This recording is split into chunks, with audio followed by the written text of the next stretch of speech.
Most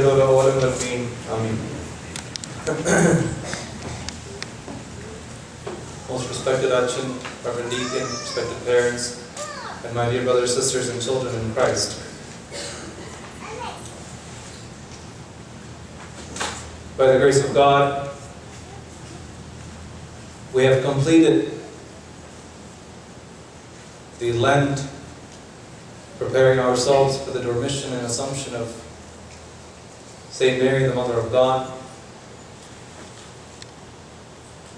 And today we find ourselves on the first Sunday after the Assumption and Dormition and Assumption of Saint Mary. ദൈവമാതാവായ വിശുദ്ധ കന്യാമറിയാമിന്റെ മാമുഖ പെരുന്നാളിന് ശേഷം വരുന്ന ആദ്യത്തെ ഞായറാഴ്ചയാണ്. നാം വായിച്ചു കേട്ട വിശുദ്ധ എവങ്കേലിയം ചുറ്റുമുള്ളവനായ ലൂക്കോസ് എവങ്കേലിയസ് എഴുതിയ സുവിശേഷം 6-ാം അധ്യായം 39 മുതലുള്ള വാക്യങ്ങളാണ്. We heard this morning from St. Luke chapter 6 verses 39 following. The reading begins with the verses that the Lord said this parable to them. The parable begins with a question. Can a blind man lead a blind man? കുരുടനെ വഴി കാണിക്കുവാൻ സാധിക്കുമോ? And it's a very simple question with a very obvious answer. There are 49 verses in chapter 6. If you take that chapter and you look at all the teachings which Christ shares with his disciples and his followers, the strongest language that he uses, the strongest metaphors and chastisements he gives is in reference to one word. And that word is hypocrisy. And this chapter of the 49 verses, the majority of the chapter deals with Christ really attacking the hypocrisy that enters into the life of all those who are following, and the possibility for hypocrisy, those who are living in hypocrisy. And in Malayalam, hypocrisy we say kavadabhakti. Kavadabhakti enna vaakku. എന്താണ് ഭക്തിയും കപടഭക്തിയും തമ്മിലുള്ള വ്യത്യാസം? What's the difference between a hypocrite and an honest or a true believer? Where does piety cross its line and become hypocrisy? On the outside, both of these people look the same. ഭക്തനും കപടഭക്തനും പുറമേ നോക്കുമ്പോൾ ഒരേ രീതിയിൽ അവന്റെ ജീവിതം. ഒരു ഭക്തൻ ദൈവത്തെ അന്വേഷിക്കുന്നു, ഒരു കപടഭക്തനും ദൈവത്തെ അന്വേഷിക്കുന്നു. രണ്ടുപേരും പള്ളി വരുന്നു, രണ്ടുപേരും ഒരുപക്ഷെ നോമ്പുകൾ നോക്കുന്നു, പ്രാർത്ഥനകൾ പങ്കെടുക്കുന്നു, നേതൃസ്ഥാനങ്ങൾ ആയിരിക്കുന്നു സഭയുടെ. രണ്ട് രീതിയിലുമാകാം. Then what is the difference? How do we know them apart? And actually, we can't tell who is a true believer and who is a hypocrite. God knows. Because he reminds us, as he says to Samuel, God does not look as man looks upon others. Where man sees the outside, the externals, God sees the heart. So God knows for sure. But how do we know if we ourselves are in hypocrisy or not? Oftentimes, I always think our people are very good people. And a lot of things that we do out of ignorance. Not to say that sometimes, there are times we intentionally do evil. Sometimes we go after each other intentionally to cause harm. Absolutely, that's very, very wrong. But I believe a lot of these things that happen in our life is misguided piety or misguided principles. I just say that whatever I have is the correct way. Everyone else is wrong. And we call that principle. While others call stubbornness, we call it principle. Even in matters of faith. So then how do we know? എന്താണ് ഭക്തനും കപടഭക്തനും തമ്മിലുള്ള വ്യത്യാസം? You can imagine by a small image. Use a small image. ഭക്തനായ മനുഷ്യൻ ദൈവത്തെ അന്വേഷിക്കുന്നത് ഒരു പൂമ്പാറ്റ പൂ അന്വേഷിക്കുന്നത് പോലെ. Like a butterfly looks for a flower. The butterfly looks for the flower to be able to come next to it, to enjoy its beauty, to take from it, to receive the goodness from it into itself, to spread that goodness, right? Cross-pollination, all kinds of things are happening through the help of the butterfly.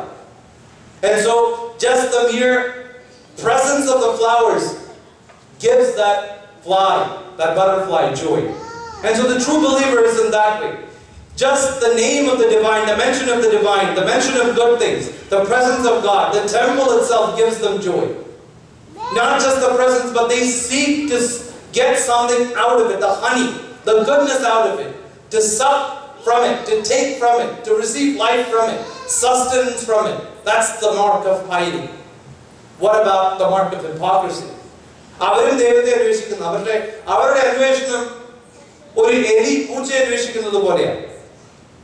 Like a mouse searches for a cat. I'm borrowing that metaphor from C.S. Lewis.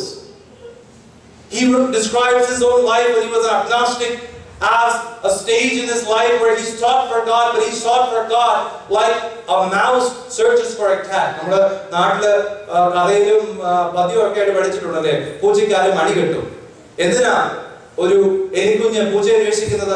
Why does a mouse ever search for a cat? The mouse searches for a cat to find out where he is, where the cat is, and to make sure that he never goes that way. ദൈവം എവിടെയാണെന്ന് കപടഭക്തൻ അന്വേഷിക്കുന്നത്, ദൈവമേ എന്റെ ജീവിതത്തിലേക്ക് വരണമേ, ദൈവമേ നിന്റെ വഴി എനിക്ക് കാണിച്ചു തരണമേ, എന്നെ ക്ഷമാശീലനാക്കണമേ, എന്നെ അതാക്കണമേ, ഇതാക്കണമേ, നിന്നെ പോലെ ആക്കണമേ എന്ന് പ്രാർത്ഥിച്ചു കഴിയുമ്പോൾ ഓരോ അവസരങ്ങൾ അതുപോലെ ആകാനായിട്ട് ദൈവം നമുക്ക് തരും. He shows us, you want to forgive here. Your brother has done something to you. You have an opportunity to exploit what he has done, or you have an opportunity to cover him, to stand up for him, to protect him. Because that's where God is. We see that the divine is there, and then we avoid it, just like the mouse avoids the cat. Just like C.S. Lewis says, during his life of searching for God, oftentimes he knew exactly where God is, but he didn't want to go that way, because that would cause his life to be transformed. Like St. Augustine prays, "Oh Lord, make me holy, but not yet."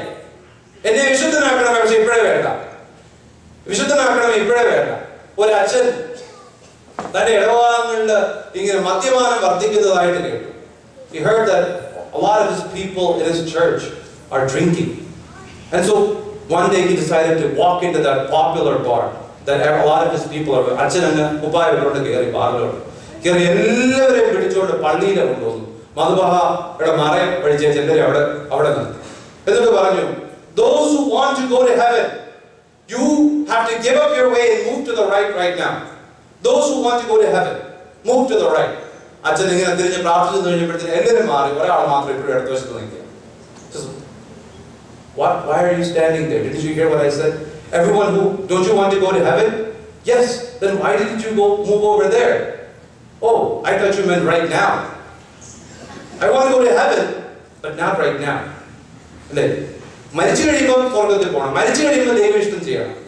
But there is no chance. There's no chance during that time.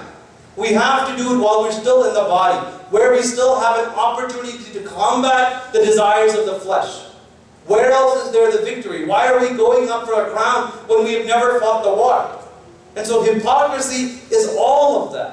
Hypocrisy is all of that. In different levels, it shows itself. And Christ says, if you are blind, your blindness is hypocrisy. We're all called to be leaders. There are various aspects of the leadership of a Christian. First of all, he's supposed to be a leader unto himself. He's supposed to be a man who's led by the Spirit of God. His mind and his body is supposed to be obedient to the Spirit of God.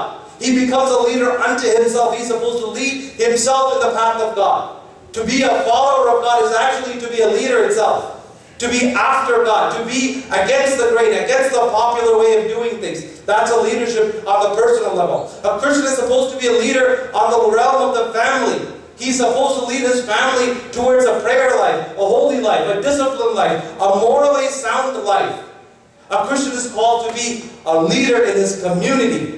When he takes care of himself, when he takes care of his family, then he can lead the community, not by words, but simply by leading a life of witness as a person and as a family. You can draw others to God. You can lead them into the pastures, into the green pastures, into the place of hope, into the place of joy, into the place of Christian witness. We can do that. That's possible.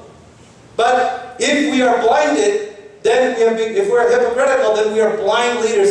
And Christ asks us, can the blind lead the blind? If your conscience is clouded, can you do any good starting with yourself? Can you do any good for your family? Can I do any good for my community if I am blinded by hypocrisy? If I do not see the log that is in my eye and I try to operate to get a speck out of my brother's eye, imagine the pain and damage that is being caused. Oftentimes, we do that in our community. We do that in our families. We forget all our faults and we try to do surgery on our beloved ones, our brethren. We try to fix them. Meanwhile, the log is completely covering my eye. And I end up making them more blind than they were. When they have small mistakes, and this to cover myself up, so that I feel better about myself. All of this is hypocrisy. And if we fail, or perhaps we say,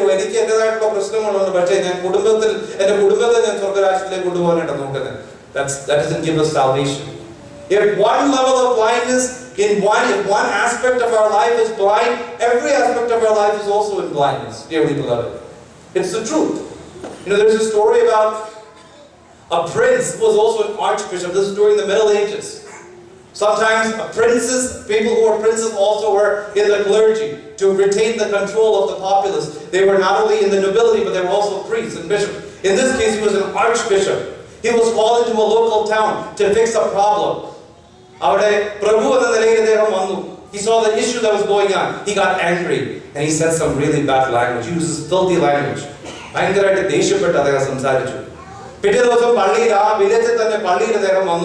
He wore his regal garbs, his archbishop's dress, and he celebrated the Mass, gave a wonderful homily. Everyone is going away, and as people are coming up and greeting him, one small farmer came up and said, "If you won't get angry, I have a question for you." He said, "Of course, you're my flock. You can ask anything you want." He said, "Your Grace, I thought that if you use filthy language, you go to hell." "Absolutely, if you use filthy language, you'll go to hell. But you used filthy language yesterday when you came to fix the problem in the town." Yes. I was speaking as a nobleman. I was speaking as a Prabhu. Oh, okay, I understand that now. I have a second follow-up question. May I ask? Oh, yes, absolutely, ask the question. So, when the noble goes to hell, where does the archbishop go? It's a question. If I'm only good in one part of my life, if I get condemned to hell, eternal hellfire, if I am condemned to punishment in that aspect, the other titles also come with me. ന്യായപ്രമാണങ്ങൾ മുഴുവൻ അനുഷ്ഠിച്ചിട്ട് ഒരു കാര്യത്തിന് അനുഷ്ഠിക്കാതിരുന്നു കഴിഞ്ഞാൽ എന്നെ അനുഷ്ഠിക്കാത്തതിന് തുല്യമാണെന്ന് വിശുദ്ധ വേദോസം നമ്മളെ പഠിപ്പിക്കുന്നത് പ്രിയമുള്ളവരെ. So the Christian person is supposed to start with himself, fix ourselves. That's the first cure of hypocrisy, to realize that I am a hypocrite. There are things in me that needs to change. There are things in me that I need to fix before I try to fix my family, and definitely before I try to fix my community. Lead by example. Otherwise, I end up doing more damage than good. Otherwise, I end up condemning myself and those around me. I create harm. I create chaos. I become an agent of the devil when I work like that. And so the gospel today is saying, you too can become teachers. Yes. Surely the teacher is greater than the student, but the student, once he has become learned, he can be like the teacher. All of us can be teachers, but first we have to be students. You have to be a follower before you are an apostle. You have to be a disciple before you are an apostle. We have to have humility. We have to have humility, especially in the season of the Assumption. വാങ്ങിപ്പിന്റെ സീസണിൽ കൂടെ നമ്മൾ കടന്നു of the remission. ഈ കാലത്തിൽ പ്രത്യേകിച്ച് ദൈവമാതാവിന്റെ എളിമയെക്കുറിച്ച് നമ്മൾ ധ്യാനിച്ചുകൊണ്ടിരിക്കേണ്ട നാളുകളാണ്. നോമ്പിൽ നമ്മൾ ധ്യാനിച്ചു, തുടർന്ന് വന്ന ആളുകളും ശ്രീഭാകാലം എത്തുന്നതുവരെ, എസ്കറ്റോളജിക്കൽ പീരീഡിൽ എത്തുന്നതുവരെ, we should be thinking about the humility of Saint Mary. Asking her, how did you do that? How did you live a life without hypocrisy? How can I do it? I need help. We need to ask that. That needs to be our prayer. Yes, we need to pray for healing of the sickness and all these kinds of things. All of that is part of it. But ultimately it has to start with, how can I be a leader unto myself? Thereby becoming a leader in my family. Thereby becoming a leader by example, not by word or shouting. Not by any of those things, but by example in my community. How can I affect change? How can that start with me? So let those questions guide us, especially as we participate in the body and blood of Christ, so that in all things may there ascend praise and glory to the Father, to the Son, and the living Holy Spirit, now always forever and ever. Amen.